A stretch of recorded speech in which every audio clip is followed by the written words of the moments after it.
Hey, and welcome to Leadershipisation, all things leadership. My name is Beth Berghan, and I am a global leadership and communication coach. I'm all about building influence. So I work with executives and managers and business owners to help them to build their influence through powerful leadership and communication.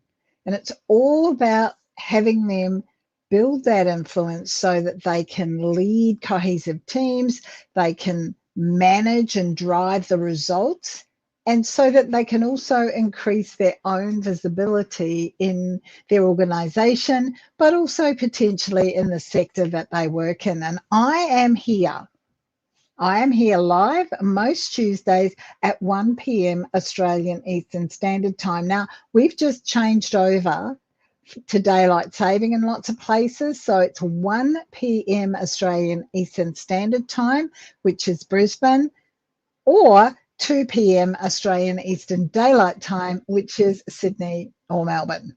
Okay, difficult people. Oh, when I say that, what I'm reminded of is that many of our challenges, many of our challenges as leaders come from the people. They come when, whatever our role is, whether we're a leader, a manager, or a business owner, many of our challenges come from people. And if you have ever lost sleep about how to manage your people, then today's leadershipisation is for you. Difficult people generally means difficult conversations. And what we do is we put them off. And so here's 10 kind of do's and don'ts for you about managing difficult conversations. Before we start, there's one key. And this theme will play out through the whole of our conversation today. Do the tricky conversations before they become tough. Have that tricky conversation before it becomes tough. Now, these 10 are in no particular order. One of the things you need to do is to acknowledge people's feelings. Acknowledge their feelings. Show you care. Name what their feelings might be.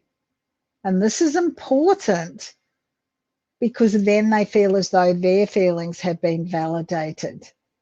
So that's important. It's not about diving straight into criticism or blame or telling people they have no right to feel angry or no right to feel upset.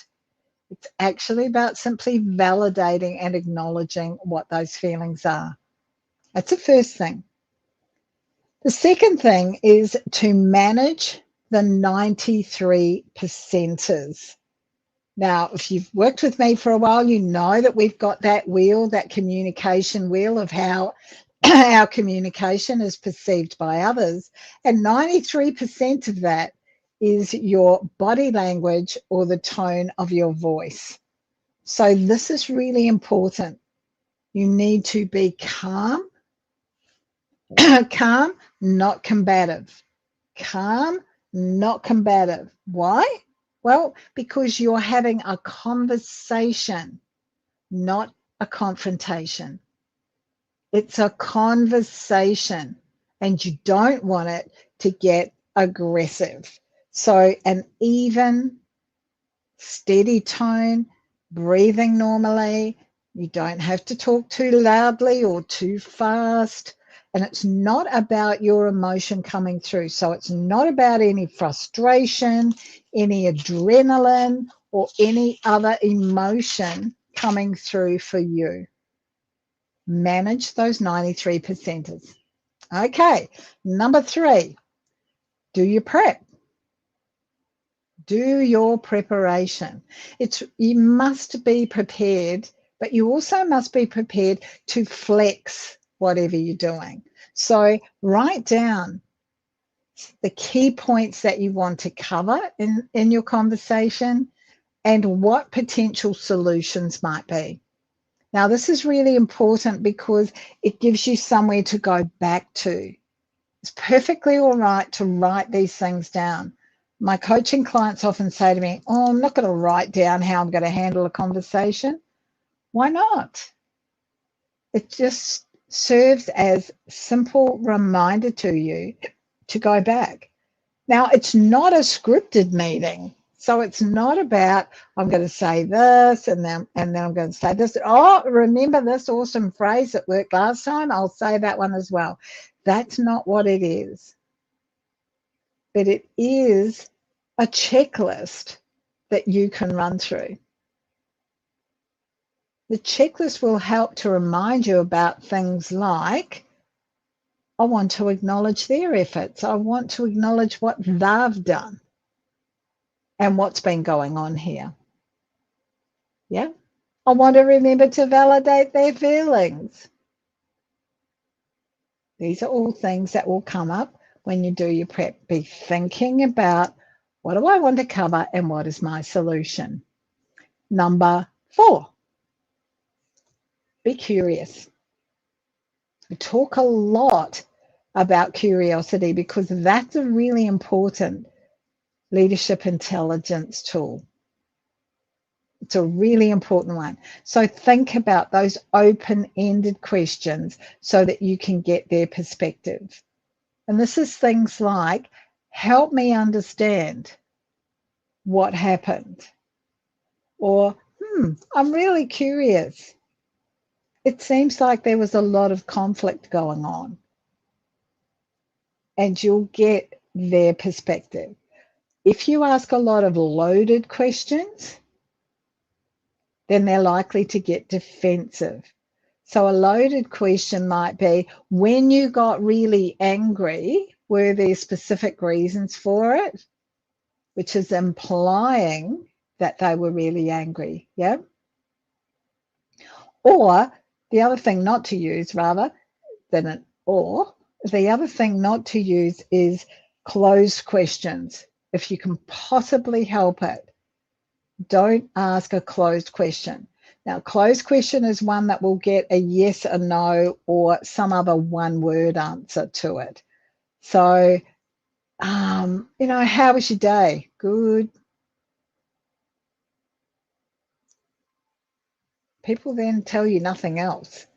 And so you get poor information. So in your prep, start thinking about what are some curious questions that I can be asking that will encourage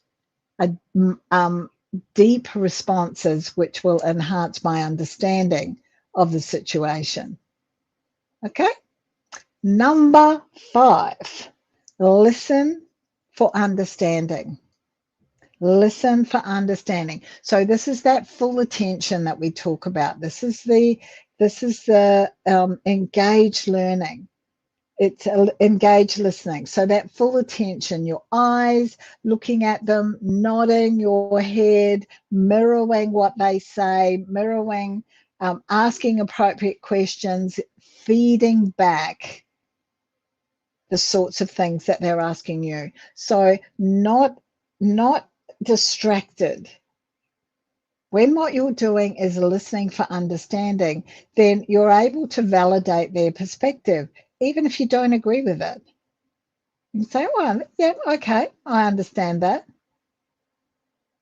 Saying those kinds of things doesn't mean that you necessarily agree. And when you listen deeply, when you listen for understanding, you're actually addressing and hearing their concerns rather than just kind of dismissing them. Yeah? Okay, number 6, we're up to. Manage your own emotions. Now, sometimes in a difficult conversation, we're thinking, how am I going to manage them? I've seen them get really aggro. How will I manage them? And we can often forget about our own emotional regulation. So what's important is that you're watching out for your emotions as well, because if you can manage yours, then it's going to be a little easier to de-escalate the other person if you need to. So acknowledge your own feelings and make sure that you're managing those. In your communication, be clear and direct. So don't get into a situation where you're trying to justify the things that you're saying or soften them a whole lot to make them feel better. You know, sometimes what we do in these situations is we give lots of fake praise. We tell them all these good things because we think that it will soften the criticism.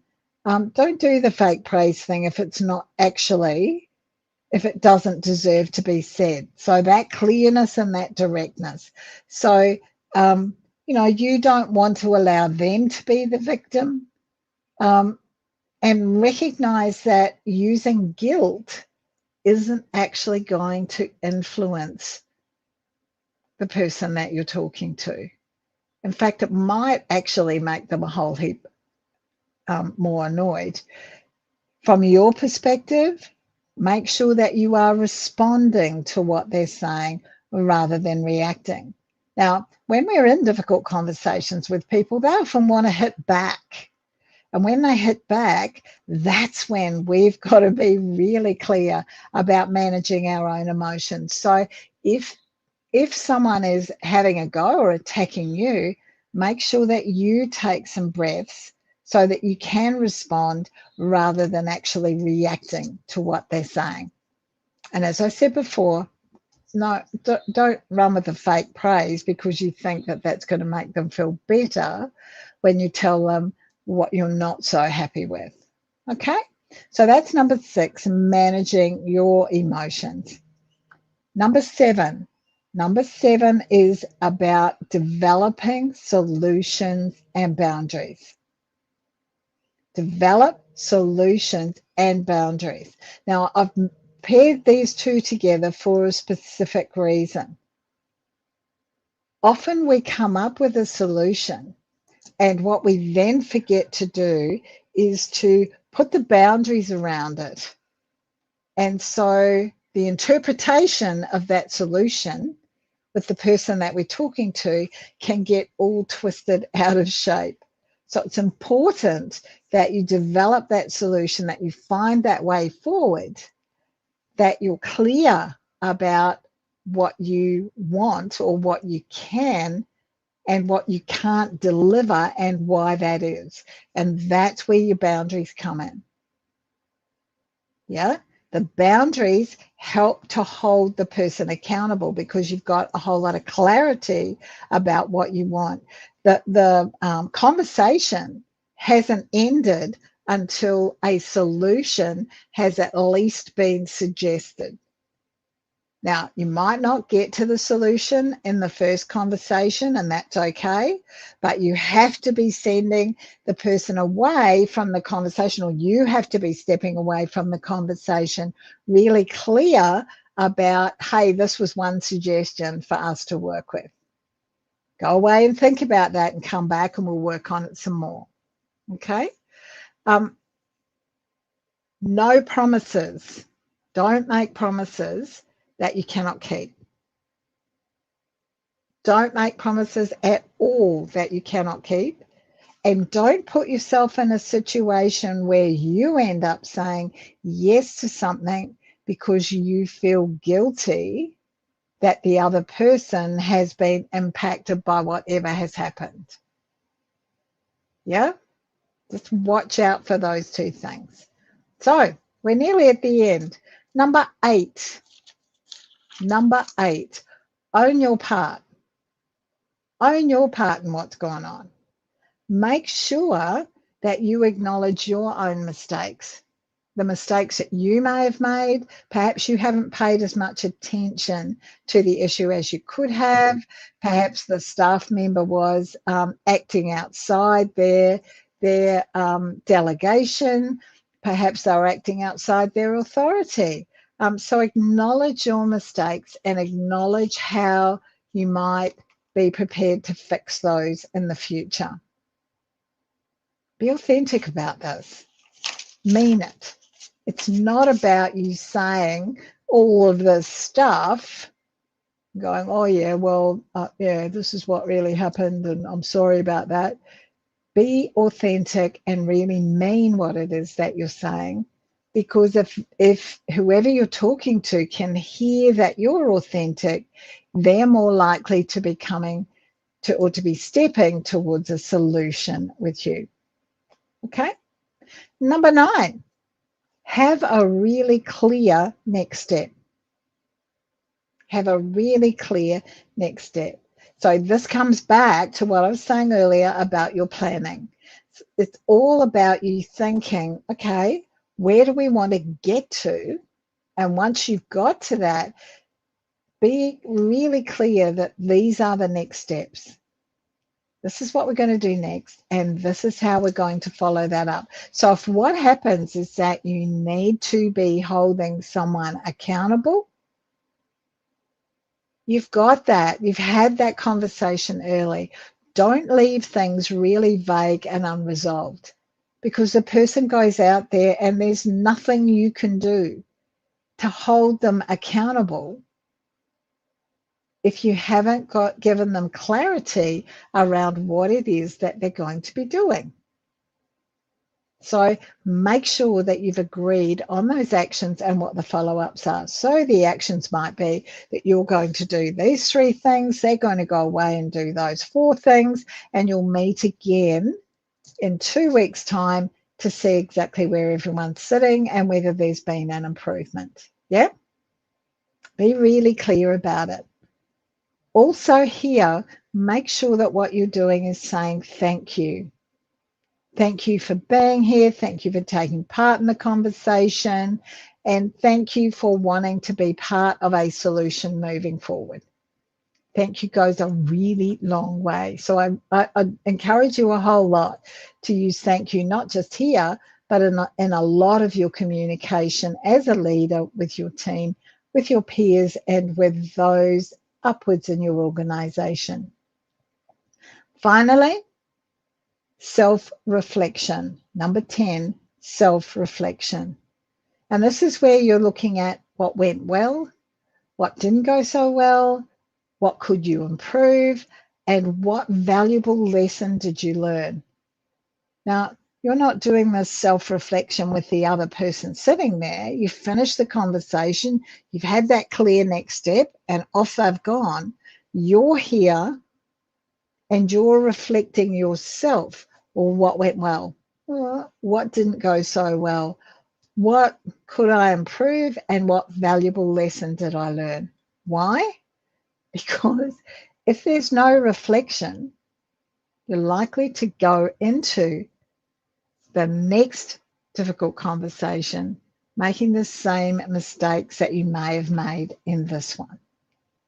Now, I don't care how many difficult conversations you've had, there's always that 1% room for improvement. So take the time and give yourself time for that valuable self-reflection.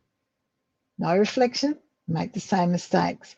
So in summary, tricky conversations before they get tough. Have conversations before they become confrontations. That active listening, that curiosity, offer the solution, be focused, set the boundaries, follow up, and have that reflection.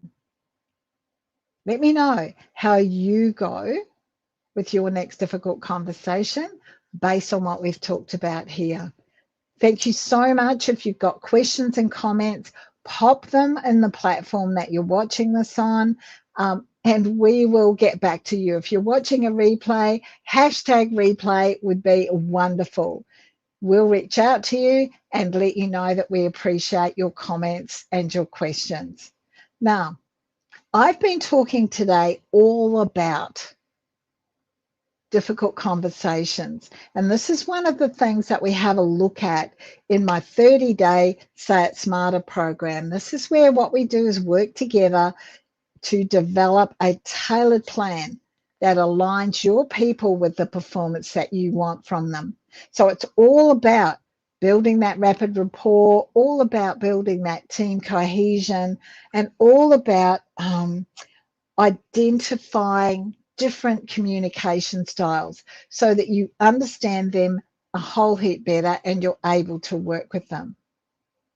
30 days, small group coaching program with no more than 8 people in it. If you're interested and you'd like to know more, use the link that will be provided to book a call. Make a note that it's a Say It Smarter conversation, and I'll talk to you about what you can do to become a much more influential communicator. See you next week. Bye now.